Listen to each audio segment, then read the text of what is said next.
그랜드 아스터 호텔 최상층 크리스탈 볼룸은 오늘 밤 유난히 반짝였다. 귓가를 간지리는 낮은 웃음소리와 샴페인 잔 부딪히는 경쾌한 소음, 값비싼 향수와 섬세하게 조리된 음식 냄새가 뒤섞여 부유하는 공기. 퀀텀 에셋 주최의 VIP 투자 설명회, 아니, 사실상 그들만의 화려한 사교 파티였다. 나는, 박윤서, 이 모든 것과 어울리지 않는 이물질처럼 느껴졌다. 하지만 겉으로는 최대한 태연하게, 홀 한쪽 구석에서 반짝이는 보시의 야경을 무심한 척 내다보고 있었다. 내 손에 들린 초대장이 아니었다면 스스로도 이곳에 왜 서 있는지 의아했을지도 모른다. 그때였다. 날카로운 하이엘 소리가 내 심경을 긁으며 다가왔다. 익숙한 소리. 돌아보지 않아도 누구인지 알 수 있었다. 역시나 시동생 오민준의 아내, 오민지였다. 퀀텀 에셋의 번듯한 팀장님. 그녀는 오늘 밤 행사의 주역 중 한 명인 양, 화려한 드레스 자락을 휘날리며 내 앞에 섰다. 하지만 그녀의 얼굴에는 반가움 대신 경악과 불쾌감이 노골적으로 드러나 있었다. 마치 길에서 혐오스러운 벌레라도 마주친 사람처럼. 형님? 아니, 형님이 여긴 어쩐 일이세요? 목소리는 최대한 낮췄지만 그 안의 날카로움은 숨겨지지 않았다. 주변을 황급히 둘러보는 그녀의 눈빛은 불안하게 흔들리고 있었다. 누가 우리의 대화를 들을까봐, 아니, 정확히는 진국집 사장님인 나와 함께 있는 모습을 보일까봐 전전긍긍하는 기색이 역력했다. 나는 천천히 돌아섰다. 입가에는 희미한 미소를 걸었다. 연습된 미소. 이런 상황에 너무 익숙해져 버린 탓이다. 민지 씨, 오랜만이네요. 여기서 보니 반갑기는요. 내 말이 끝나기도 전에 그녀가 쏘아붙였다. 지금 농담할 상황 아니에요. 여기가 어디라고 생각하세요? 네? 형님 같은 분이, 아니, 윤선의 진국집 사장님이 드나들 자리가 아니란 말이에요.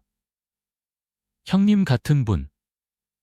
그녀가 무심코 내뱉은 말 속에 담긴 의미를 왜 모르겠는가. 시장 골목에서 뚝배기나 나르는 여자. 기름 냄새 배인 앞치마가 더 어울리는 여자. 감히 이런 고급 호텔 연회장에 발을 들여서는 안 되는 격이 다른 존재. 그녀의 머릿속에 그려진 내 모습일 것이다. 기가 막혔지만 화를 낼 수는 없었다. 여기서 소란을 피우는 건 결국 나에게도 좋을 것이 없었다. 그리고 솔직히 말하면 저렇게 필사적으로 자신의 사회적 지위를 지키려는 동서가 조금은 안쓰럽기까지 했다. 그깟 지위가 뭐라고? 나는 여전히 미소를 유지한 채 차분하게 대꾸했다. 초대받아서 왔어요. 민지 씨, 걱정 말아요. 내 손에 들린 고급스러운 초대장을 살짝 들어 보였지만 민지는 그것을 제대로 보려고도 하지 않았다. 그녀의 관심은 오직 하나, 어떻게 하면 나를 이 수준 높은 공간에서 빨리 몰아낼 수 있을까 하는 것뿐인 듯했다. 초대요? 누가요? 설마 제 이름 팔고 들어오신 건 아니죠? 네? 그녀의 눈이 의리심으로 가늘어졌다. 아니면 혹시 민준 씨가? 아, 진짜. 그 인간은 생각이 있는 거야, 없는 거야. 제 남편까지 들먹이며 숙사포처럼 말을 쏟아내는 민지를 보며 헛웃음이 나올 뻔했다. 내가 누구 이름을 팔고 들어올 만큼 비굴한 사람으로 보이나? 아니면 내가 이런 자리에 초대받을 자격이 전혀 없다고 확신하는 건가? 둘 다겠지. 진정해요. 민지 씨 아무 이름도 팔지 않았어요. 정식으로 초대받은 손님이니까. 정식 초대요?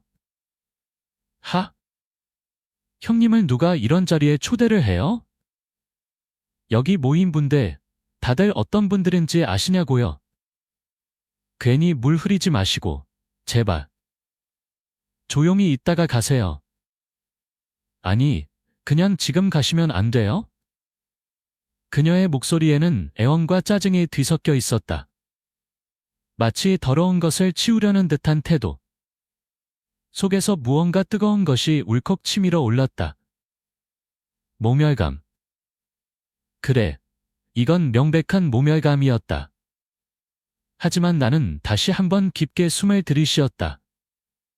감정을 드러내봤자 좋을 것 없다는 걸 지난 수년간의 경험으로 알고 있었다. 걱정 고마워요. 민지 씨, 하지만 난 괜찮아요. 그리고 여기 있어야 할 이유가 있어서 온 거니까. 나는 일부러 더 또렷하게 말했다. 내 존재가 단순한 우연이나 실수가 아님을 그녀가 어렴풋이나마 느끼기를 바라면서. 민지의 얼굴이 순간 굳어졌다. 그녀는 내 말의 의미를 곱씹는 듯 잠시 침묵했지만 이내 다시 불안한 기색을 띠며 주변을 살폈다. 하! 진짜 미치겠네. 형님, 제발 부탁이에요.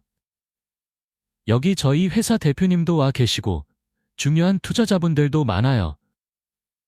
혹시라도 형님이 제 형님인 거 알면? 전 어떡하라고요? 제 커리어는요? 자신의 커리어. 그녀에게는 그것이 세상 전부인 듯했다. 가족이고 손윗동서인 나보다 자신의 사회적 평판과 경력이 훨씬 더 중요한 가치였다. 씁쓸했지만 놀랍지는 않았다. 오민지라는 사람은 원래 그런 사람이었으니까. 알았어요. 민지 씨, 걱정 붙들어 매요. 민지 씨 체면 깎아 먹을 생각 없으니까. 나는 마침내 약간의 냉소를 담아 말했다. 그리고 나도 민지 씨 그렇게 신경 안 써도 돼요. 내 말에 민지는 잠시 말문이 막힌 듯 보였지만 곧 특유의 앙칼진 표정으로 쏘아붙였다. 당연히 신경 쓰이죠. 여기가 어디 시장판인 줄 아세요? 품격 떨어지게 정말. 더 이상 대꾸할 가치도 느끼지 못했다. 나는 그저 말없이 그녀를 바라보았다. 내 눈빛에서 무언가를 읽었는지 아니면 더 이상 시간을 지체할 수 없다고 판단했는지 민지는 혀를 차며 몸을 돌렸다. 하여튼 이따가 저 아는 척 절대로 하지 마세요. 그리고 시댁 식구들한테도 오늘 여기서 저 만났다는 얘기 절대 하지 마시고요. 아시겠죠? 마지막 당부까지 잊지 않고 쏘아붙인 그녀는 언제 그랬냐는 듯 다시 우아하고 상냥한 미소를 얼굴에 걸고 사람들 속으로 바삐 사라졌다. 그 뒷모습을 보며 나는 나지막이 한숨을 내쉬었다.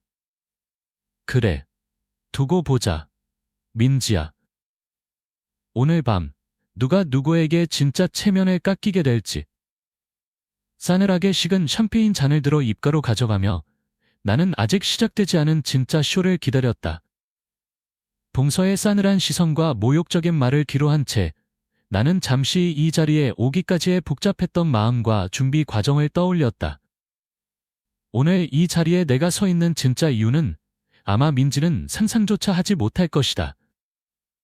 모욕은 깊어지고 제 이름 팔고 들어온 거 아니죠. 동서의 싸늘한 시선과 모욕적인 말을 뒤로한 채 나는 잠시 이 자리에 오기까지의 복잡했던 마음과 준비 과정을 떠올렸다. 오늘 이 자리에 내가 서 있는 진짜 이유는 아마 민지는 상상조차 하지 못할 것이다. 하지만 내 상념은 다시 현실로 끌려 나왔다. 떠난 줄 알았던 민지가 다시 내 팔을 붙잡았기 때문이다. 그녀의 손아귀 힘은 생각보다 강했고 표정은 아까보다 더 절박해 보였다. 형님, 잠깐만요. 아까 제가 너무 흥분해서 말을 막 했는데.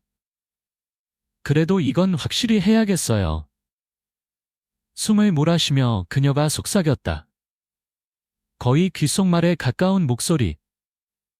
하지만 그 안에는 의심과 불안이 칼날처럼 서 있었다. 솔직히 말해보세요.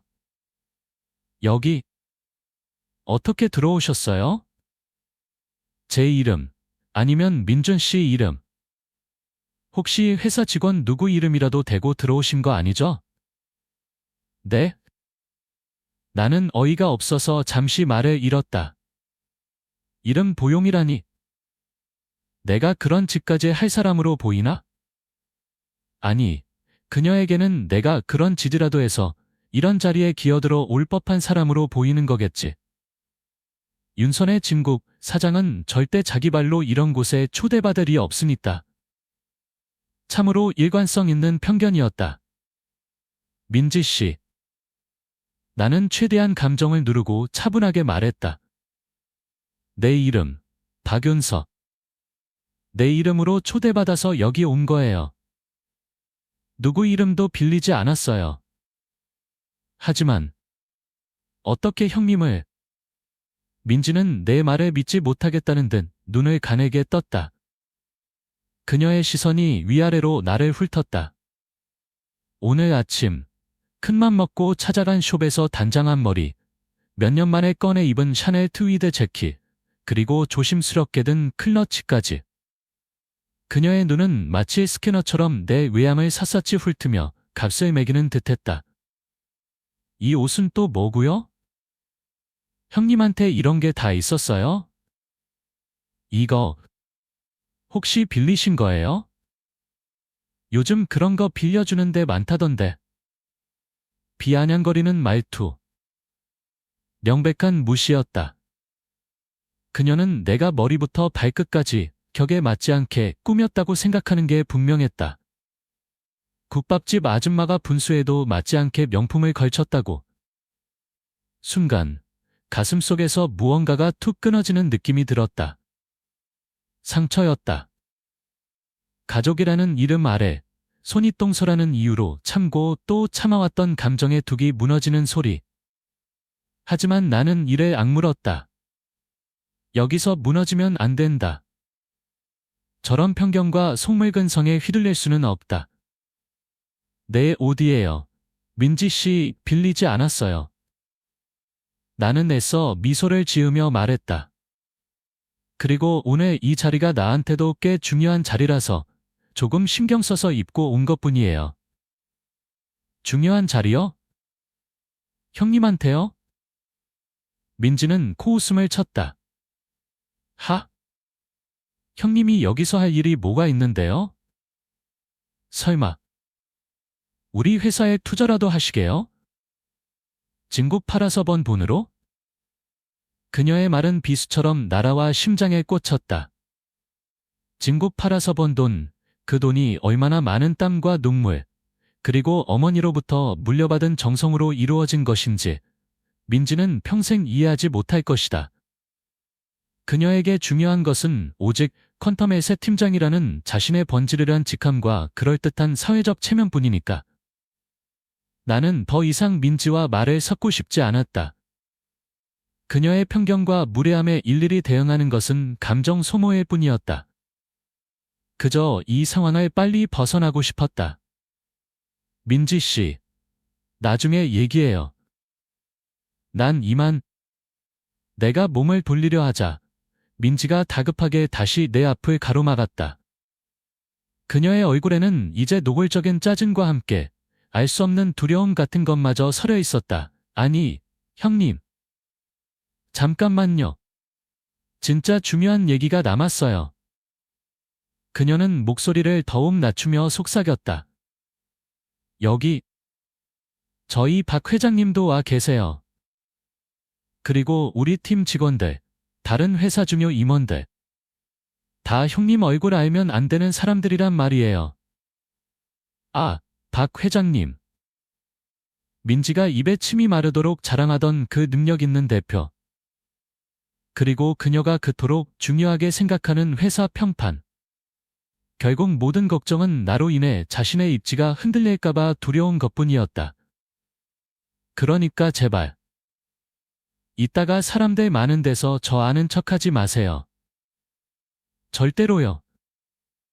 눈도 마주치지 마세요. 그냥 모르는 사람처럼. 그리고 오늘 여기서 있었던 일, 시댁 어른들께는 절대 말씀하시면 안 돼요. 특히 어머님 귀에 들어가면. 아시죠? 어머님도 오고 싶어 하셨는데 제가 겨우 말렸단 말이에요.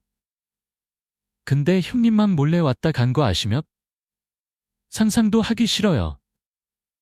쉴 새 없이 쏟아지는 민지의 요구사항들. 아는 척 금지, 비밀 유지 요구. 마치 내가 무슨 큰 죄라도 지은 사람 취급이었다. 이쯤 되니 화를 넘어 헛웃음만 나왔다. 그래, 내가 바로 그 품격 떨어지는 진국집 사장이고 너는 잘나가는 퀀텀 에셋 팀장이시니 내 체면이 땅에 떨어질까봐 얼마나 노심초사하시겠는가.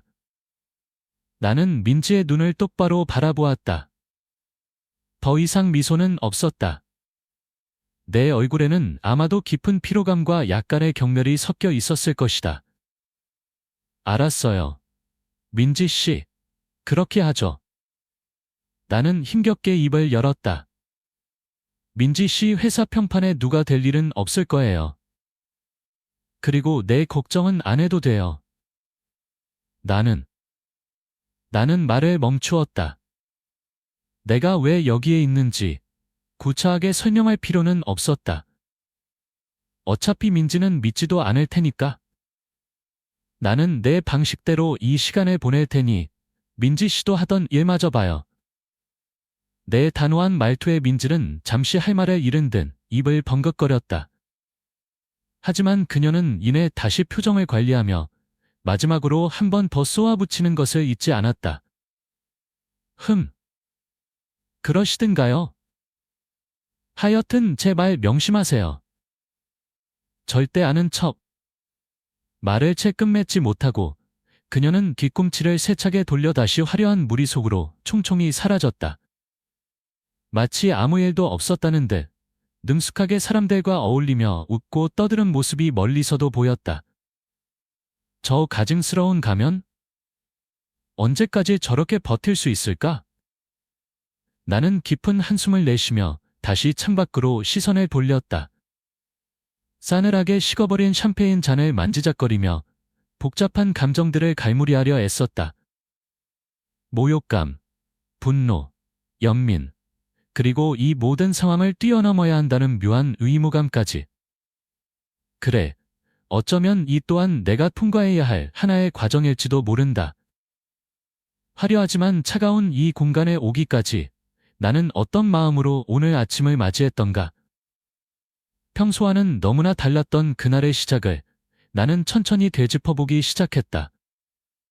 반전을 위한 준비, 미용실에서 호텔까지, 설렘과 불안의 교차. 싸늘하게 식어버린 샴페인 잔을 만지작거리며 복잡한 감정들을 갈무리하려 애썼다. 모욕감, 분노, 연민, 그리고 이 모든 상황을 뛰어넘어야 한다는 묘한 의무감까지. 그래, 어쩌면 이 또한 내가 통과해야 할 하나의 과정일지도 모른다. 화려하지만 차가운 이 공간에 오기까지 나는 어떤 마음으로 오늘 아침을 맞이했던가. 평소와는 너무나 달랐던 그날의 시작을 나는 천천히 되짚어보기 시작했다. 그날 아침, 알람이 울리기도 전에 눈이 떠졌다. 이상하게 잠을 설쳤다. 긴장감 때문이었을까? 아니면 오랜만에 느껴보는 설렘 때문이었을까? 창밖은 아직 어둑했지만 내 마음은 이미 환하게 밝아 있었다. 평소 같으면 윤선의 진국 주방에서 육수 냄새와 씨름하며 하루를 시작했을 시간. 하지만 오늘은 달랐다. 오늘은 특별한 날이니까. 서둘러 준비를 마치고 예약해둔 청담동의 유명 미용실로 향했다. 입구부터 풍겨오는 고급스러운 향기와 잔잔한 음악 소리가 낯설었지만 기분 좋은 긴장감을 주었다. 박윤서 고객님, 이쪽으로 안내해드릴게요. 상냥한 직원의 안내를 받아 자리에 앉자 곧이어 하얀 가운을 입은 원장님이 다가왔다. 오늘 중요한 자리 있으신가 봐요? 표정이 아주 밝으시네. 원장님은 거울 너머로 내 얼굴을 살피며 말을 건넸다. 네. 좀 그렇죠. 나는 멋쩍게 웃으며 대답했다. 너무 과하지 않게. 그래도 좀 꾸민 티는 나게. 아시죠? 그러며 딱 보면 알죠. 중요한 날, 주인공 만들어 드리는 게 제 전문인데요. 그녀는 자신감 넘치는 미소와 함께 내 머리를 매만지기 시작했다. 오늘은 우아하면서도 당당한 느낌으로 가볼까요?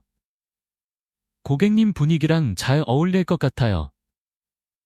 부드러운 손길에 머리를 맡긴 채 잠시 눈을 감았다. 샴푸 향, 드라이어 소리, 원장님과 스태프들의 나지막한 대화.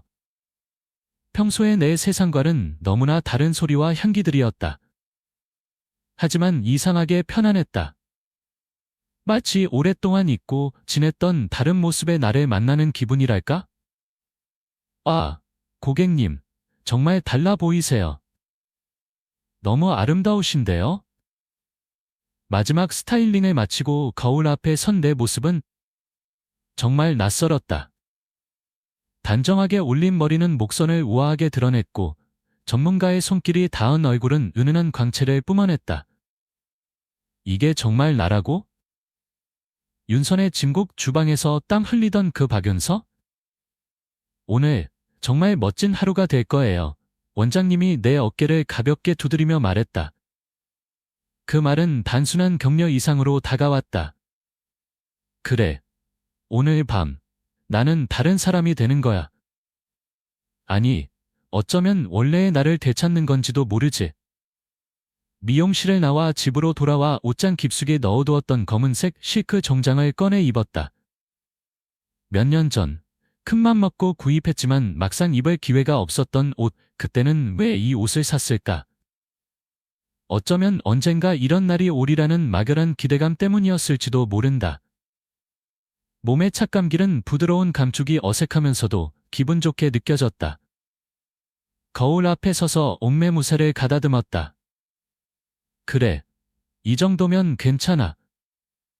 적어도 저 화려한 호텔 연회장에서 너무 초라해 보이지는 않겠지?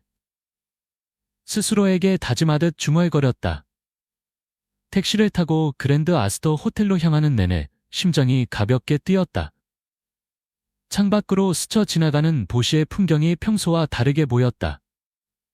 더 밝고, 더 생동감 넘치게. 하지만 동시에 불안감도 스멀스멀 피어올랐다. 내가 정말 저런 곳에 어울리는 사람일까? 민지 같은 사람들이 가득한 곳에서 나는 어떤 모습으로 비춰질까? 클러치백을 쥔 손에 나도 모르게 힘이 들어갔다. 호텔 로비는 그야말로 별천지였다. 눈부신 대리석 바닥, 높은 천장에 매달린 거대한 크리스탈 샹들리에, 은은하게 울려 퍼지는 클래식 음악. 발걸음이 절로 조심스러워졌다. 엘리베이터를 타고 행사장 층으로 올라가는 동안 짧은 순간이었지만 숨막히는 긴장감이 온몸을 감쌌다. 숫자가 올라갈수록 마치 다른 세계로 빨려 들어가는 듯한 기분이었다. 마침내 행사장 입구에 도착했다. 퀀텀에셋 바이리 투자 설명회라고 적힌 우아한 배너가 눈에 들어왔다. 심호흡을 한번 하고 입구에 서 있는 안내 직원에게 다가갔다. 어서 오십시오. 초대장 확인 부탁드립니다. 정중하지만 사무적인 말투. 나는 떨리는 손으로 클러치백에서 초대장을 꺼내 건넸다. 직원은 초대장과 태블릿 PC의 명단을 번갈아 확인했다. 그의 손가락이 내 이름 위에서 잠시 멈췄을 때 나는 숨을 멈췄다. 1초, 2초. 시간은 더디게 흘렀다. 만약, 혹시라도 명단에 내 이름이 없다면? 뭔가 착오가 있었다면? 온갖 불길한 상상들이 머릿속을 스쳐 지나갔다. 그 짧은 순간이 영화처럼 느껴졌다. 박윤서님, 확인되셨습니다. 안으로 안내해 드리겠습니다. 직원의 말과 함께 그의 얼굴에 떠오른 희미한 미소. 그제야 나는 멈췄던 숨을 내쉴 수 있었다. 안도감과 함께 약간의 허탈감이 밀려왔다. 뭘 그렇게 긴장했던 걸까? 감사합니다. 나는 가볍게 목례를 하고 행사장 안으로 발을 들였다. 안으로 들어서자 바깥과는 또 다른 세상이 펼쳐졌다. 예상보다 훨씬 넓고 환한 공간. 농부식의 반짝이는 샹들리에 아래 하얀 테이블보가 깔린 원형 테이블들이 가지런히 놓여 있었고 테이블마다 놓인 싱그러운 꽃 장식과 촛불이 로맨틱한 분위기를 더했다. 한쪽에는 긴 샴페인 바가 설치되어 있었고 그 주변으로 값비싸 보이는 옷을 차려입은 남녀들이 삼삼오오 모여 샴페인 잔을 기울이며 담소를 나누고 있었다. 낮은 웃음소리, 잔잔한 음악소리, 그리고 어딘지 모르게 들뜬 공기. 모든 것이 완벽하게 조화로운, 그러나 나에게는 철저히 낯선 풍경이었다. 이질감. 온몸의 세포가 그렇게 외치고 있었다. 나는 행사장 한쪽 구석으로 조용히 자리를 옮겨 안내받은 팜플렛을 펼쳐보았다. 오늘 행사가 어떤 순서로 진행되는지, 어떤 사람들이 참석하는지. 눈으로 빠르게 정보를 훑었다. 그러다 문득 고개를 들었을 때 옆을 지나가던 중년 신사와 눈이 마주쳤다. 깔끔한 정장 차림의 온화한 인사. 그는 나를 향해 가볍게 고개를 끄덕이며 미소를 지었다. 안녕하십니까? 처음 뵙겠습니다. 이선우라고 합니다. 나도 모르게 따라 미소를 지으며 답례했다. 아, 네, 안녕하세요. 박연서입니다. 반갑습니다.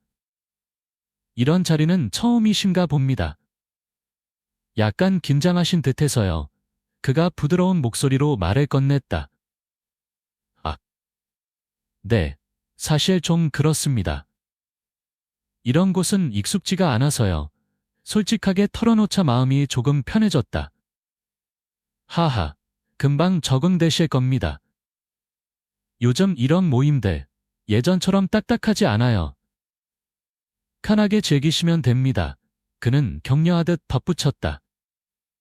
말씀 감사합니다. 덕분에 긴장이 좀 풀리네요. 짧은 대화를 나누고 그가 돌아서는 순간 하얀 셔츠를 입은 웨이터가 다가와 샴페인 잔을 권했다. 샴페인 한잔 하시겠습니까? 네. 감사합니다. 나는 잔을 받아들었다. 차갑고 영롱한 황금빛 액체. 오늘 같은 날은 나도 한 잔쯤 마셔도 괜찮겠지. 샴페인 잔을 들고 천천히 행사장을 둘러보았다. 사람들은 여전히 그룹을 이루어 조용히 이야기를 나누고 있었다. 명함을 교환하는 사람들, 음악에 맞춰 가볍게 몸을 흔드는 사람들, 진지한 표정으로 투자에 대해 논하는 사람들. 그들 모두는 이 공간과 완벽하게 어울리는 듯 보였다. 나만 빼고. 차가운 샴페인 한 모금을 입에 머금었다. 폭 쏘는 기포가 목을 타고 내려가자 아까 민지를 만났을 때 느꼈던 불쾌감과 함께 다시 한번 질문이 떠올랐다. 나는 과연 이 자리에 있을 만한 사람일까? 이 화려함 속에서 나는 어떤 의미를 찾을 수 있을까? 문득 익숙한 뒷모습 하나가 시야에 들어왔다. 짙은 회색 정장에 명찰을 달고 분주히 움직이는 오민지였다. 그녀는 체크리스트를 든 채 투자자들에게 무언가를 열심히 설명하며 특유의 상냥한 미소를 짓고 있었다. 저 미소 뒤에 감춰진 날카로운 발톱을 과연 이 자리에 있는 사람들은 알고 있을까? 바로 그때였다. 행사장의 조명이 살짝 어두워지며 모든 사람들의 시선이 정면의 무대로 향했다. 사회자가 마이크를 잡고 단상 위로 올라서는 것이 보였다. 심장이 다시 빠르게 뛰기 시작했다. 드디어 시작되는구나. 화려하지만 낯선 이 공간 속에서 나는 앞으로 펼쳐질 일들을 예감하며 마른 입술을 적셨다. 무대 위의 반전, 김지연, 박윤서, 님을 소개합니다. 바로 그때였다. 행사장의 조명이 살짝 어두워지며 모든 사람들의 시선이 정면의 무대로 향했다. 사회자가 마이크를 잡고 단상 위로 올라서는 것이 보였다. 심장이 다시 빠르게 뛰기 시작했다. 드디어 시작되는구나. 화려하지만 낯선 이 공간 속에서 나는 앞으로 펼쳐질 일들을 예감하며 마른 입술을 적셨다. 신사숙녀 여러분, 안녕하십니까? 오늘 밤 퀀텀 에셋바의 투자 설명회 갈라에 오신 모든 분들께 진심으로 감사드립니다. 낭낭한 사회자의 목소리가 장내에 울려 퍼졌다. 위례적인 감사 인사와 행사 소개가 이어지는 동안 나는 애써 태연한 척 샴페인 잔만 만지작거렸다. 마음속에서는 폭풍우가 휘몰아치고 있었다. 조금 전 민지와의 만남이 남긴 불쾌한 잔상과 이 자리에 대한 막연한 불안감, 그리고 어쩌면 희미한 기대감까지 뒤섞여 혼란스러웠다. 사회자의 소개와 함께 드디어 박 회장이 무대에 올랐다. 퀀텀 에셋의 대표. 민지가 그토록 존경하고 자랑스러워 맞이않던 인물. 중후한 멋이 느껴지는 외모에 차분하면서도 힘있는 목소리. 그는 참석자들에게 정중하게 감사를 표하며 퀀텀 에셋의 비전과 성과에 대해 간략하게 언급했다. 그의 말 한마디 한마디의 장내는 숨죽인 듯 조용했고 사람들의 눈빛에서는 존경과 기대감이 읽혔다. 서론이 끝나고 박 회장은 잠시 숨을 고르더니 예상치 못한 말을 꺼냈다. 본격적인 투자 설명에 앞서 오늘 이 자리에 특별한 분 한 분을 모시고자 합니다. 장내가 다시 술렁이기 시작했다. 특별한 분. 누구일까? 다들 궁금증 어린 시선으로 무대를 주목했다. 나 역시 마찬가지였다. 아마도 유명한 경제 전문가나 영향력 있는 투자자를 소개하려는 것이겠지. 박 회장은 부드러운 미소를 지으며 말을 이었다. 이분은 저희 퀀텀 에셋의 단순한 파트너나 투자자를 넘어 저희 회사가 추구하는 가치와 철학에 깊은 영감을 주신 분입니다. 어쩌면 오늘 이 자리에 계신 많은 분들께도 새로운 시각과 감동을 선사할 수 있으리라 믿습니다. 그의 목소리에는 진심 어린 존경심이 묻어났다. 도대체 누구길래 저렇게 극찬을 하는 걸까? 나는 마른 침을 삼키며 무대를 응시했다. 그리고 다음 순간 내 귀를 의심해야 했다. 오늘 저희가 특별히 이 무대로 모실 분은 바로 윤선의 진국의 박연서 대표님이십니다. 박연서 대표님, 잠시 앞으로 나와 주시겠습니까? 박연서. 내 이름이었다. 순간 머릿속이 하얗게 비는 듯했다. 잘못 들은 게 아닐까? 분명히인. 하지만 박 회장의 시선은 정확히 나를 향해 있었다. 장내의 모든 시선이 일제히 나에게 쏠리는 것이 느껴졌다. 숨 막히는 정적. 그리고 이어지는 나지막한 웅성거림. 윤선의 진고? 그게 어디지? 국밥집 사장님 아니야? 저 사람을 왜? 하는 듯한 의아함과 놀라움이 뒤섞인 속삭임들이 파도처럼 밀려왔다. 심장이 미친 듯이 뛰기 시작했다. 얼굴은 화끈거렸고 손은 차갑게 식어갔다. 망설임, 당혹감, 그리고 수치심 비슷한 감정까지. 왜 하필 나를? 박 회장은 도대체 무슨 생각인 걸까? 여기서 내가 무대에 올라가면? 민지는 어떤 표정을 지을까? 그때 박 회장의 부드러운 눈빛과 다시 마주쳤다. 그의 눈빛은 마치 괜찮으니 어서 나오라고 말하는 듯 따뜻하고 단단했다. 그래, 여기서 주저앉을 수는 없다. 도망칠 수도 없고 도망치고 싶지도 않았다. 이것이 내가 오늘 이 자리에 온 이유 중 하나일지도 모른다. 나는 떨리는 다리를 애써 진정시키며 자리에서 일어섰다. 수많은 시선들을 헤치고 무대로 걸어가는 그 짧은 길이 마치 영화처럼 길게 느껴졌다. 등 뒤로 느껴지는 따가운 시선들, 호기심과 의아함이 뒤섞인 눈빛들. 하지만 나는 고개를 숙이지 않았다. 최대한 허리를 꼿꼿이 세우고 천천히 그러나 당당하게 걸음을 옮겼다. 마침내 무대 위에 섰을 때 눈부신 조명 아래 수백 개의 눈동자가 나를 향하고 있었다. 숨막힐 듯한 긴장감 속에서 박 회장이 내민 손을 잡았다. 그의 손은 따뜻하고 단단했다. 와주셔서 감사합니다, 박 대표님. 그가 나지막이 속삭였다. 나는 마이크를 건네받기 전 잠시 객석을 둘러보았다. 화려한 샹들리에, 값비싼 옷들, 그리고 맨 앞자리에 앉아있는 오민지. 그녀는 입을 떡 벌린 채 손에 들고 있던 행사 팜플렛을 바닥에 떨어뜨릴 뻔한 것을 간신히 붙잡고 있었다. 얼굴은 조미장처럼 하얗게 질려 있었고 눈은 믿을 수 없다는 듯 크게 뜨여 있었다.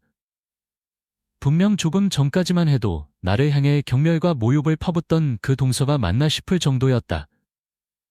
그 얼어붙은 표정. 누가 봐도 극심한 충격, 경악에 빠진 모습이었다. 이상하게도 민지의 그 표정을 본 순간 내 마음속의 불안과 긴장감이 눈 녹듯 사라지는 것을 느꼈다. 대신 그 자리에는 어떤 묘한 평온함과 해방감이 차올랐다. 그동안 민지에게 받아왔던 무시와 편견, 알게 모르게 쌓여왔던 서러움들이 한순간에 날아가 버린 듯한 느낌. 그래, 이제 시작이다. 박 회장이 나를 총중에게 소개하고 마이크를 넘겼다. 박윤서 대표님의 귀한 말씀, 청해 듣도록 하겠습니다. 나는 마이크를 고쳐잡고 깊게 숨을 들이쉬었다. 수많은 사람들 앞에서 이야기하는 것이 처음은 아니었다. 윤선의 진곡을 찾아주는 손님들 앞에서 감사 인사를 전하고 소소한 이야기를 나누던 경험들이 용기를 주었다. 안녕하십니까? 윤선의 진곡 대표, 박윤서입니다. 떨렸지만 최대한 또렷한 목소리로 입을 열었다.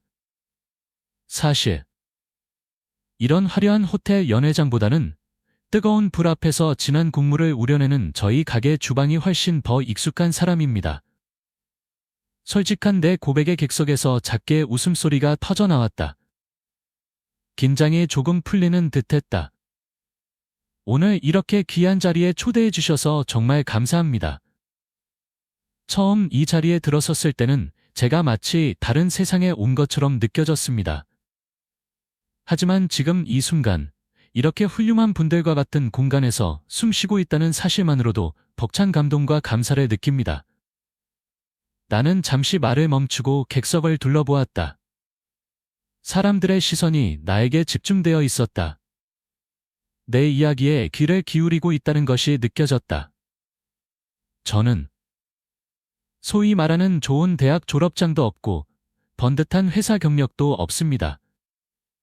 제가 나고 자란 곳은 서울 변두리의 작은 동네였고 저희 어머니께서는 그 동네 허름한 시장 한 구석에서 작은 진곡집을 운영하셨습니다.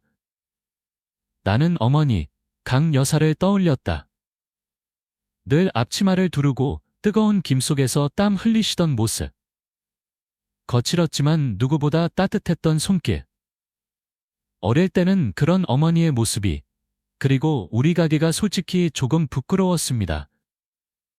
친구들의 엄마들은 예쁜 옷을 입고 백화점에 가는데 우리 엄마는 늘 땀 냄새와 음식 냄새에 절어 계셨으니까요. 학교가 끝나면 가게에 들러 양파를 까고 파를 다듬고 무거운 김치통을 나르는 것이 제 일상이었습니다. 하지만 나이가 들면서 깨닫게 되었습니다. 어머니께서 뚝배기 한 그릇에 담아내셨던 것은 단순히 음식이 아니었다는 것을요. 그것은 정성이었고 진심이었고 고된 삶을 살아가는 사람들을 향한 따뜻한 위로였습니다. 저는 어머니 곁에서 돈보다 더 소중한 가치들, 정직하게 땀 흘리는 것의 의미, 그리고 사람을 향한 진심 어린 마음의 중요성을 배웠습니다. 내 목소리는 조금씩 힘을 얻어가고 있었다. 객석은 다시 조용해졌고 사람들은 진지한 표정으로 내 이야기에 귀를 기울였다. 맨 앞줄의 민지는 여전히 굳은 표정이었지만 그 눈빛 속에는 아까와는 다른 복잡하고 혼란스러운 감정이 읽혔다. 어머니의 뒤를 이어 윤선의 진곡을 맡게 되었을 때 저는 다짐했습니다. 어머니께서 지켜오신 그 정성과 진심을 결코 잊지 않겠다고. 그리고 그 마음으로 가게를 운영해 온 시간이 오늘 저를 이 자리에 설 수 있게 한 가장 큰 힘이라고 생각합니다. 부족한 이야기 들어주셔서 감사합니다. 연설을 마치고 가볍게 고개를 숙이자 예상치 못한 박수 소리가 터져 나왔다. 처음에는 작게 시작된 박수가 점점 커져 장내를 가득 메웠다. 나는 어쩔 줄 몰라 하며 박 회장을 바라보았다. 그의 얼굴에는 따뜻한 미소가 가득했다. 박 회장이 다시 마이크를 잡았다. 박윤서 대표님, 감동적인 말씀 정말 감사합니다. 그는 잠시 나를 바라보며 말을 멈췄다가 다시 청중을 향해 입을 열었다. 그의 목소리는 아까보다 조금 더 격앙되어 있었다. 여러분, 방금 박 대표님의 말씀을 들으시면서 어떤 생각을 하셨습니까? 저는 제 과거의 한순간이 떠올라 가슴이 뜨거워지는 것을 느꼈습니다. 청중들이 의아한 표정으로 그를 바라보았다. 사실 오늘 이 자리에 꼭 박 대표님을 모시고 싶었던 또 다른 이유가 있습니다. 바로 박 대표님의 어머님, 지금은 건강이 좋지 않아 함께하지 못하셨지만 저에게는 인생의 은인이신 강 여사님 때문입니다. 강 여사님? 어머니? 장내가 다시 술렁이기 시작했다. 나는 놀라서 박 회장을 바라보았다. 그는 내 시선을 받으며 담담하게 자신의 과거 이야기를 시작했다. 제가 지금의 퀀텀 에셋을 만들기 훨씬 전 아무것도 가진 것 없이 절망 속에서 방황하던 시절이 있었습니다. 주머니에는 단돈 몇 푼이 전부였고 세상에 나 혼자 버려진 것 같은 외로움과 싸워야 했죠. 그때 우연히 허름한 시장 골목에 있는 작은 식당에 들어서게 되었습니다. 바로 강 여사님께서 운영하시던 윤선의 진국이었습니다. 그의 목소리는 감회에 젖어 있었다. 본의 없어 망설이는 제게 강 여사님은 아무것도 묻지 않으시고 뜨끈한 진국 한 그릇을 내어주셨습니다. 그리고 말씀하셨죠. 젊은 양반, 인생 살다 보면 다 힘든 날이 있는 법이야. 그래도 밥심으로 버텨야지. 이거 먹고 힘내으라고요. 박 회장은 잠시 눈을 감았다가 다시 떴다. 그의 눈가가 촉촉이 젖어 있었다. 그날 먹었던 그 진국 한 그릇. 그 맛은 평생 잊을 수가 없습니다. 단순히 배고픔을 달래준 음식이 아니었습니다. 그것은 저에게 다시 일어설 용기를 주었고 세상이 아직 살만하다는 희망을 보여주었습니다. 사람을 향한 따뜻한 마음, 진심 어린 정성이 얼마나 큰 힘을 가질 수 있는지 저는 그때 처음으로 깨달았습니다. 그리고 다짐했습니다. 언젠가 내가 성공하면 반드시 강 여사님처럼 사람의 마음을 먼저 생각하는 기업을 만들겠다고. 장내는 이제 완전한 침묵에 휩싸였다. 모두가 박 회장의 진솔한 고백에 숨죽이고 있었다. 그의 시선이 다시 나에게 향했다. 강 여사님은 오늘 건강상의 이유로 이 자리에 오시지 못했지만 그분의 귀한 정신과 철학은 따님인 박윤서 대표님을 통해 이고 윤선의 진국에서 여전히 살아 숨쉬고 있습니다. 박 대표님은 단순히 어머니의 가게를 물려받은 것을 넘어 끊임없는 노력과 혁신으로 윤선의 진국을 지역 최고의 맛집으로 키워냈을 뿐만 아니라 지역 사회의 어려운 이웃들을 돕고 선한 영향력을 나누는 일에도 앞장서고 계십니다. 실력과 정성, 그리고 따뜻한 마음까지 모두 갖춘 진정한 경영인이십니다. 다시 한번 박수 소리가 터져 나왔다. 이번에는 아까보다 훨씬 더 크고 뜨거웠다. 나는 저절로 고개가 숙여졌다. 눈시울이 뜨거워지는 것을 애써 참았다. 어머니, 보고 계세요? 박 회장은 박수가 잦아들기를 기다렸다가 마침내 오늘 밤의 클라이맥스를 터뜨렸다. 그의 목소리는 이제 확신과 자랑스러움으로 가득 차 있었다. 그리고 여러분께 밝힐 마지막 사실이 있습니다. 그는 잠시 숨을 고르며 극적인 효과를 더했다. 오늘 박윤서 대표님께서 이 자리에 연사로 서신 이유. 단순히 저희에게 영감을 주셨기 때문만은 아닙니다. 모든 사람들의 시선이 다시 나에게 집중되었다. 민지의 얼굴은 이제 하얗다 못해 파랗게 질려 있었다. 그녀는 무언가 불길한 예감을 느낀 듯 불안하게 입술을 깨물고 있었다. 박 회장이 마침내 폭탄을 퍼뜨렸다.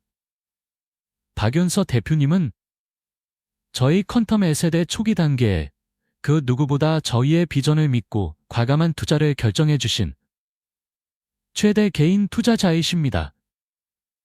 투자 금액은 무려 100억 원입니다. 100억. 그 숫자가 장내에 울려 퍼지는 순간 시간은 잠시 멈춘 듯했다. 믿을 수 없다는 듯한 침묵. 그리고 곧이어 터져나온 엄청난 탄성과 박수갈채. 사람들은 모두 자리에서 일어나 나를 향해 아낌없는 박수를 보내고 있었다. 플래시가 여기저기서 터졌고 사람들의 얼굴에는 놀라움과 존경심이 가득했다. 나는 눈부신 조명 아래 서서 쏟아지는 박수를 받으며 잠시 눈을 감았다. 어머니, 이제 당신의 딸이 당신께서 평생 지켜오신 가치가 틀리지 않았음을 증명해 보일 차례입니다. 그리고 눈을 떴을 때 나는 보았다. 무대 바로 아래 넋이 나간 채 서 있는 오민지. 그녀는 두 손으로 입을 가린 채 하염없이 떨고 있었다. 그녀의 눈빛은 더 이상 경멸이나 무시가 아니었다. 그것은 완전한 충격과 패배감, 그리고 어쩌면 뒤늦은 후회의 시작일지도 몰랐다. 모든 비밀이 밝혀지고 행사장이 놀라움과 박수로 가득 찬 순간 무대 아래 선 봉서의 얼굴은 하얗게 질려 있었다. 그동안의 오만함이 한순간에 무너져 내린 봉서는 어떤 행동을 보일까? 그리고 이 모든 일을 겪은 주인공의 마음은 어떠할까? 숨막혔던 반전의 무대 뒤, 이제 또 다른 이야기가 시작될 차례였다. 무너진 오만함과 성찰의 시작, 봉서의 사과, 그리고 과거 회상. 눈부신 조명과 뜨거운 박수갈채 속에서 나는 천천히 무대에서 내려왔다.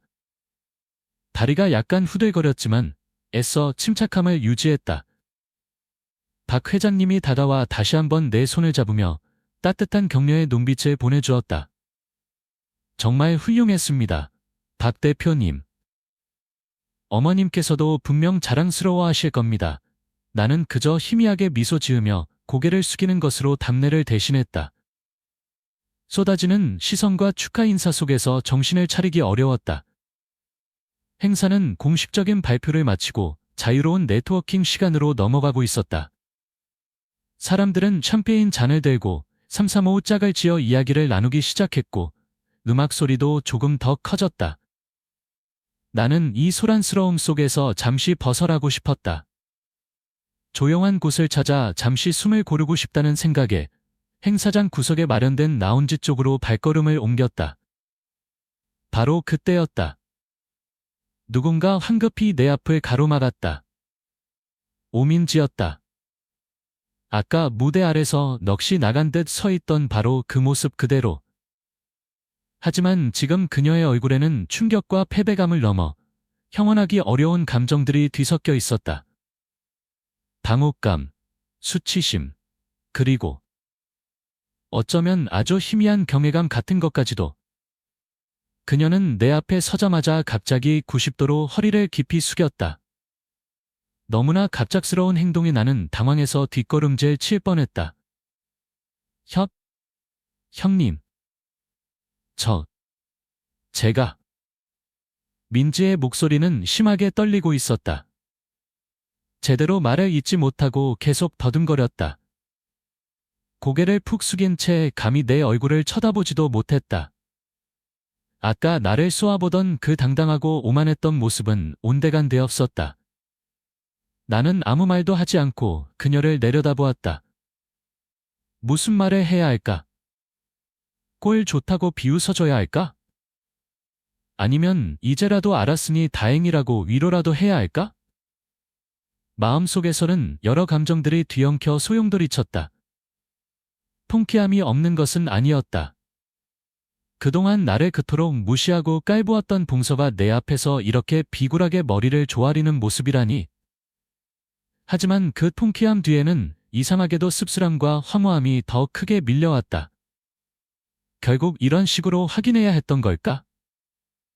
돈과 사회적 지위라는 것이 사람을 이렇게까지 초라하게 만들 수 있는 걸까?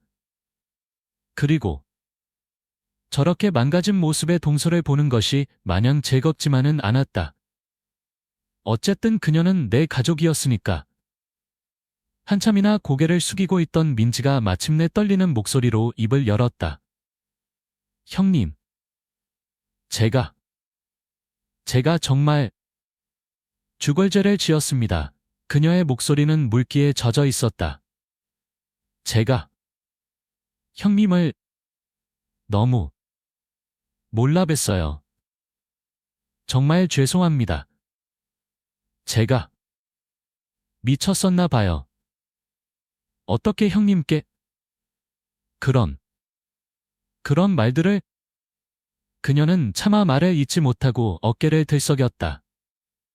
진심 어린 사과인지 아니면 상황을 모면하기 위한 연기인지는 알 수 없었다. 하지만 그녀가 지금 극심한 혼란과 후회 속에 있다는 것만은 분명해 보였다. 나는 깊은 한숨을 내쉬었다. 그리고 최대한 담담한 목소리로 말했다. 일어나요, 민지 씨. 내 말에 민지는 움찔하며 천천히 고개를 들었다.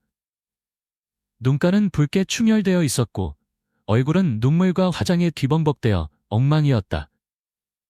그녀는 여전히 내 눈을 제대로 마주치지 못했다.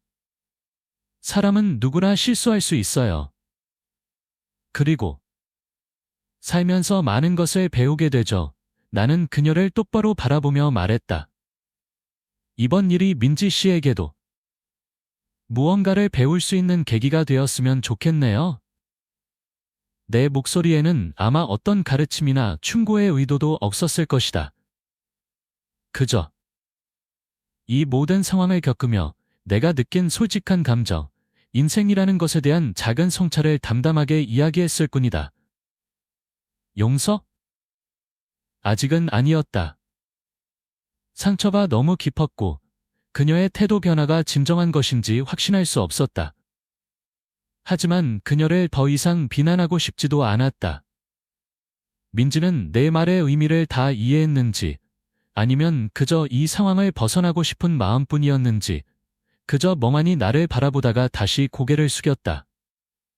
네, 형님. 명심하겠습니다. 정말 죄송합니다. 그리고 감사합니다. 무슨 의미의 감사였을까? 나를 용서해줘서? 아니면 더 이상 추구하지 않아서? 알 수 없었다.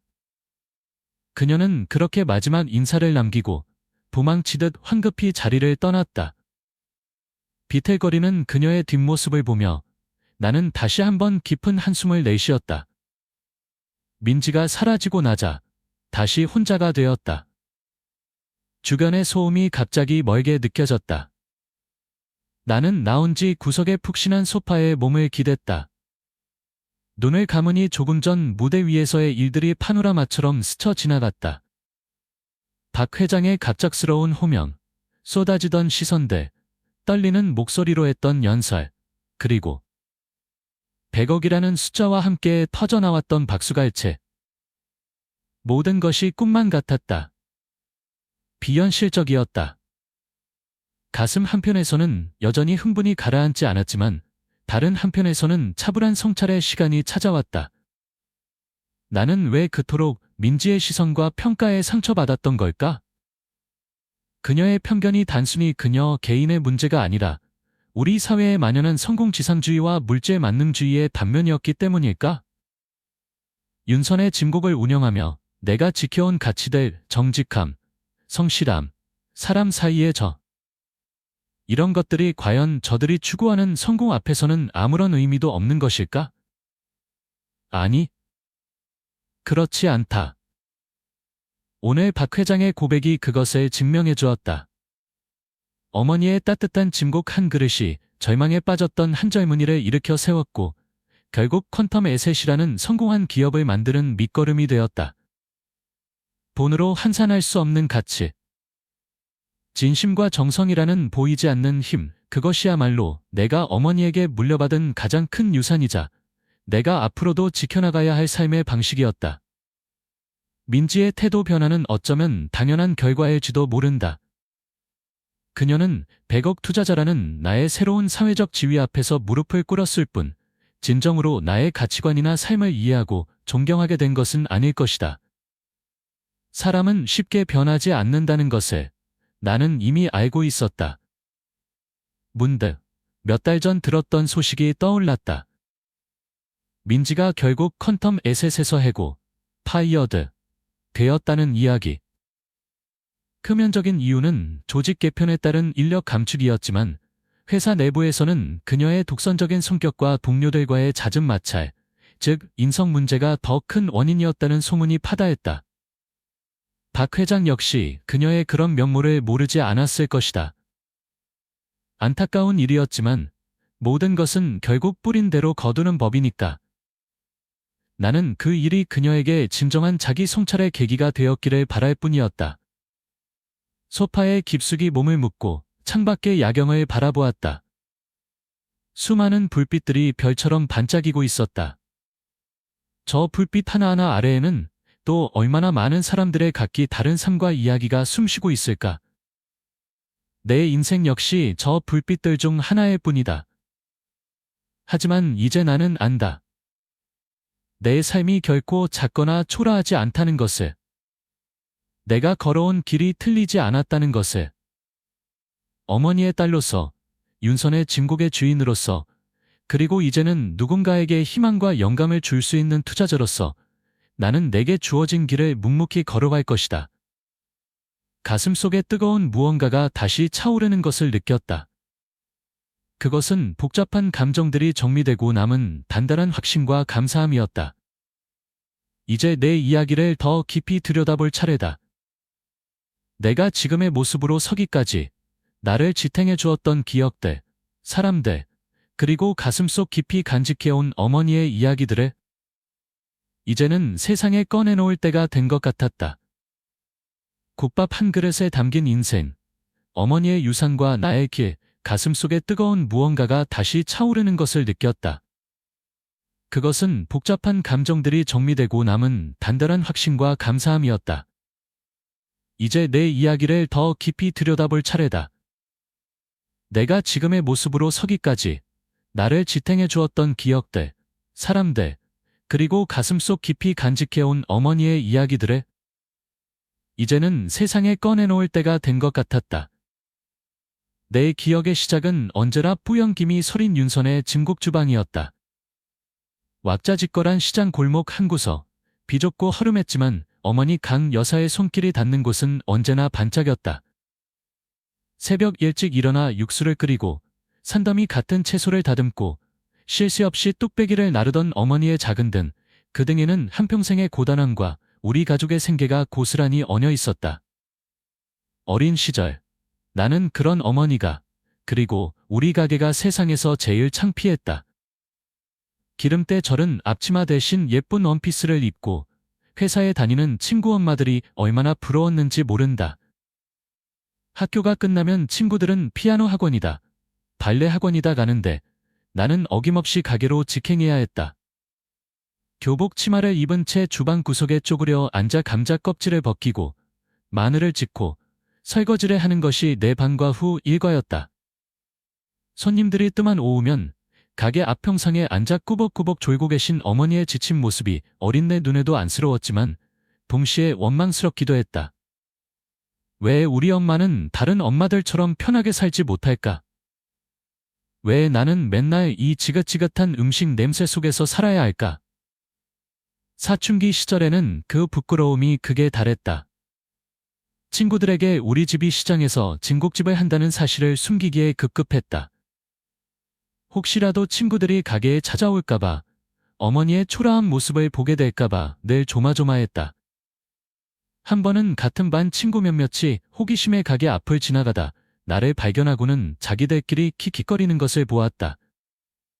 그 순간 얼굴이 불타는 듯 화끈거렸고 심장이 터질 것처럼 뛰었다. 나는 그대로 가게 안으로 도망쳐 숨어버렸다. 그날 밤 이불을 뒤집어쓰고 얼마나 울었는지 모른다.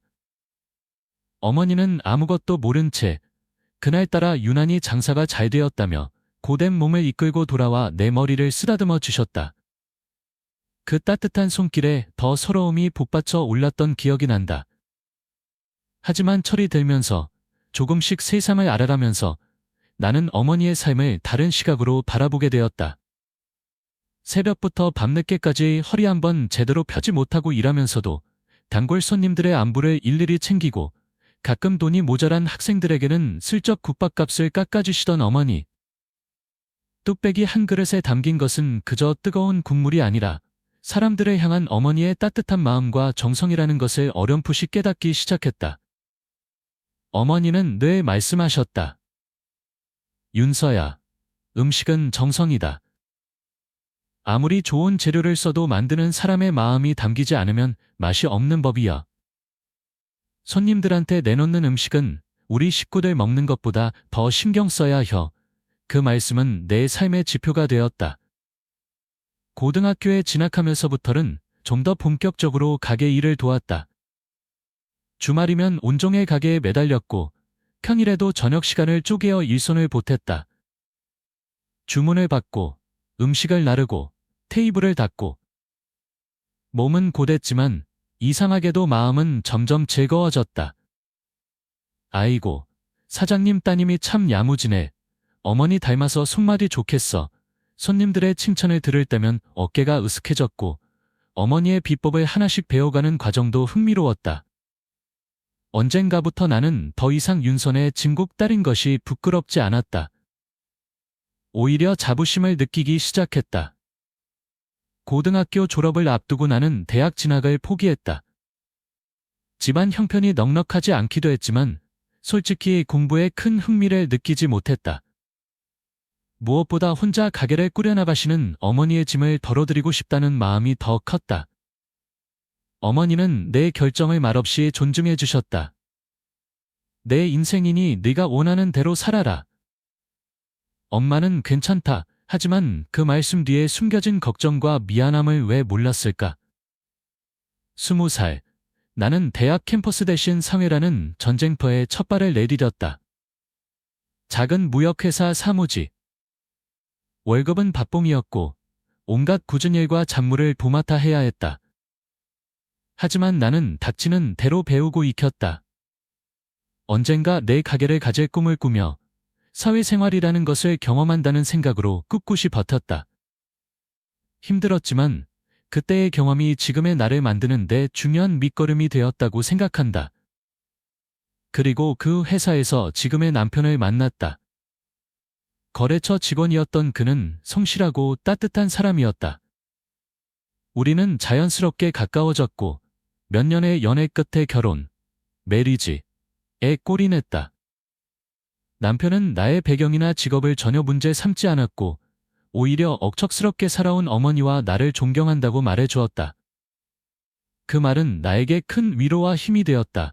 세상의 많은 여성들이 겪는 그 현실이 나에게도 찾아온 것이다. 하지만 나는 좌절하지 않았다. 아이를 키우는 기쁨과 함께 언젠가 다시 내 일을 시작하리라는 희망을 품고 있었다. 그러던 중 어머니의 건강이 급격히 나빠지셨다. 평생을 고된 노동으로 살아오신 어머니의 몸은 여기저기 성한 곳이 없었다. 결국 어머니는 병원에 입원하시게 되었고 윤선의 진국의 문을 잠시 닫아야 할 지경에 이르렀다. 나는 더 이상 망설일 수 없었다. 어머니의 평생이 담긴 가게, 수많은 단골들의 추억이 깃든 그곳을 이대로 사라지게 할 수는 없었다. 나는 남편과 상의 끝에 본격적으로 가게를 이어받기로 결심했다. 가게 승계 그것은 나에게 주어진 운명과도 같았다. 처음에는 모든 것이 두렵고 막막했다. 어머니의 손맛을 그대로 재현할 수 있을까? 오랜 단골들의 기대를 충족시킬 수 있을까? 가게 운영은 또 어떻게 해야 하나? 하지만 어머니께서 병상에서 가르쳐주신 비법들과 진국은 정성이다. 나는 말씀을 되새기며 나는 이를 악물고 다시 뚝배기를 잡았다. 어머니의 빈자리는 생각보다 컸다. 단골 손님들은 걱정스러운 눈빛으로 나를 바라보았고 매출도 눈에 띄게 줄었다. 하지만 나는 포기하지 않았다. 어머니의 방식은 고수하되 나만의 색깔을 더하기 위해 노력했다. 젊은 감각으로 새로운 곁들임 반찬을 개발하고 가게 인테리어를 조금씩 바꾸고 소셜미디어, SNS를 통해 적극적으로 가게를 홍보하기 시작했다. 처음에는 서툴렀지만 진심은 통하는 법이었다. 정성껏 끓여낸 진국과 새롭게 선보인 반찬들은 조금씩 입소문을 타기 시작했고 젊은 손님들의 발길도 늘어났다. 어느덧 윤선의 진국은 예전의 명성을 되찾았을 뿐만 아니라 지역을 대표하는 맛집으로 떠올랐다. 인터넷 블로그와 맛집 앱에는 칭찬 일색의 후기들이 넘쳐났고 주말이면 가게 앞은 번호표를 받아든 손님들로 장사진을 이루었다. 몇 달 후 기적처럼 건강을 회복하신 어머니께서 가게로 돌아오셨다. 몰라보게 활기차진 가게 모습과 밝아진 내 얼굴을 보시고는 어머니는 아무 말 없이 내 손을 꼭 잡아주셨다. 그 눈빛 속에 담긴 뿌듯함과 대견함. 그것은 나에게 그 어떤 성공보다 값진 선물이었다. 가게가 안정적인 궤도에 오르고 경제적으로도 여유가 생기면서 나는 자연스럽게 재테크에도 관심을 갖게 되었다. 국밥을 팔아번 돈을 허투루 쓰지 않고 꾸준히 공부하며 주식과 부동산 등에 분산 투자를 했다. 운도 따랐는지 투자 수익은 기대 이상으로 불어났다. 하지만 나는 여전히 윤선의 진국 사장이었고 내 삶의 중심은 뜨거운 주방이었다. 그러던 어느 날 시동생 오민준이 결혼할 여자가 있다며 가족들에게 오민지를 처음 소개했다. 첫 만남. 영문대를 졸업하고 이름만 대면 알만한 대기업에 다니는 누가 봐도 잘나고 똑 부러지는 여자. 솔직히 처음에는 호감이 갔다. 똑똑하고 당찬 모습이 멋있어 보였다. 시동생 옆에 서 있는 모습도 꽤 잘 어울렸다. 나는 형님으로서 새로운 가족이 될 민지를 진심으로 환영하고 잘해주려 노력했다. 형님은 참 부지런하세요. 저는 이렇게는 못 살 것 같아요. 어머, 형님도 이런 브랜드 옷을 입으세요? 의외네요. 와 같은 말들. 칭찬인 듯, 걱정인 듯 포장했지만 그 속에는 국밥집 아줌마와 성공한 커리어 우먼 사이에 넘을 수 없는 벽을 긋는 듯한 뉘앙스가 숨어 있었다. 그녀는 자신의 학벌과 경력, 그리고 수준 높은 인맥들에 대해 끊임없이 이야기했고 그럴 때마다 나는 자연스럽게 그녀의 이야기에서 소외되었다. 상처받지 않았다면 거짓말이다. 하지만 나는 애써 태연한 척했고 오히려 그녀를 더 챙겨주려 노력했다. 시댁 행사 때는 미리 연락해서 일정을 상의하고 명절에는 힘든 일을 도맡아 하며 그녀가 편히 쉴 수 있도록 배려했다. 하지만 나의 배려는 오히려 그녀의 오만함을 부추기는 결과를 낳았던 것 같다. 그녀는 내가 베푸른 호의를 당연하게 여겼고 나를 만만한 형님 이상으로 생각하지 않는 듯했다. 그러던 민지에게도 시련이 찾아왔다. 야심차게 준비했던 프로젝트가 실패로 돌아가고 회사 내 입지가 불안정해지면서 힘든 시간을 보내는 듯했다. 한때 자신감 넘치던 모습은 온데간데였고 부쩍 예민해지고 짜증이 늘었다. 나는 그런 민지가 안쓰러워 틈틈이 찾아가 아이를 돌봐주고 그녀의 하소연을 들어주며 위로했다. 바로 그때 민지에게 새로운 기회가 찾아왔다. 예전 회사 동료였던 박 회장이 새로 설립한 스타트업 퀀텀S에서 스카우트 제의를 받은 것이다. 민지는 마치 물 만난 고기처럼 다시 활기를 되찾았다. 박 회장의 능력과 회사의 비전에 대해 침이 마르게 자랑하며 예전에 자신감 넘치던 커리어 우먼의 모습으로 돌아왔다. 아니, 어쩌면 이전보다 더 강한 성공에 대한 집착과 야망을 드러내는 듯했다. 그리고 얼마 지나지 않아 박 회장의 퀀텀에셋이 바이빗 투자 설명회를 개최한다는 소식을 들었다. 민지는 행사 준비로 눈코 뗄 새 없이 바빴고 그 중요성에 대해 연일 강조했다. 바로 그 무렵 박 회장으로부터 나에게도 개인적인 연락이 왔다. 그동안 윤선의 짐국의 오랜 단골이었던 그는 나의 성실함과 가게 운영 능력을 높이 평가한다며 자신의 새로운 사업에 대해 설명했고 조심스럽게 투자를 제안했다. 나는 며칠 밤낮에 고민했다. 100억 원 결코 적은 돈이 아니었다. 하지만 단순히 수익들만 보고 결정할 문제는 아니었다. 나는 박 회장이라는 사람을 믿었다. 힘들었던 시절, 어머니의 짐곡 한 그릇에서 희망을 보았던 그의 진심을 믿었고, 사람을 먼저 생각하는 그의 경영 철학에 깊이 공감했다. 그리고 어머니께서 평생을 통해 보여주신 정성과 진심의 가치가 이 차갑고 계산적인 금융시장에서도 통할 수 있다는 것을 증명해 보이고 싶었다. 어쩌면 민지에게 보여주고 싶었던 마음도 조금은 있었을지 모른다. 국밥집 아줌마라고 무시했던 당신 형님이 당신이 그렇게 자랑스러워하는 회사의 가장 중요한 파트너가 될 수도 있다는 것을. 나는 어머니와 상의했다. 어머니는 내 이야기를 묵묵히 들으시더니 이렇게 말씀하셨다. 내 마음이 가는 대로 하거라. 엄마는 내 결정을 믿는다. 그렇게 과거의 기억들을 하나하나 퍼즐처럼 맞춰나가자 호텔 연회장의 소음 속에서도 내 마음은 오히려 점점 더 단단해지는 것을 느꼈다. 따뜻한 국밥 한 그릇처럼 진정한 가치와 삶의 의미를 찾아서 그렇게 과거의 기억들을 하나하나 퍼즐처럼 맞춰나가자 호텔 연회장의 소음 속에서도 내 마음은 오히려 점점 더 단단해지는 것을 느꼈다. 화려했지만 공허했던 그 밤의 기억을 뒤로하고 나는 다시 나의 자리로 돌아왔다. 뜨거운 김이 솟아오르고 고소한 진곡 냄새가 배어있는 곳, 나의 세상, 윤선의 진곡구로. 시간은 흘러 계절이 몇 번 바뀌었다. 그랜드 아스터 호텔에서의 그 밤은 마치 꿈처럼 아득하게 느껴지기도 하지만 내 삶에 깊은 흔적을 남긴 것 또한 사실이다. 누군가에게는 고되고 지루하게 보일지 몰라도 나에게는 더없이 소중하고 감사한 시간이다. 아이들도 무럭무럭 자라 어느덧 제법 키가 컸다. 가게 일이 끝나고 집에 돌아가면 엄마 하고 달려와 안기는 아이들의 품속에서 나는 하루의 피로를 잊는다.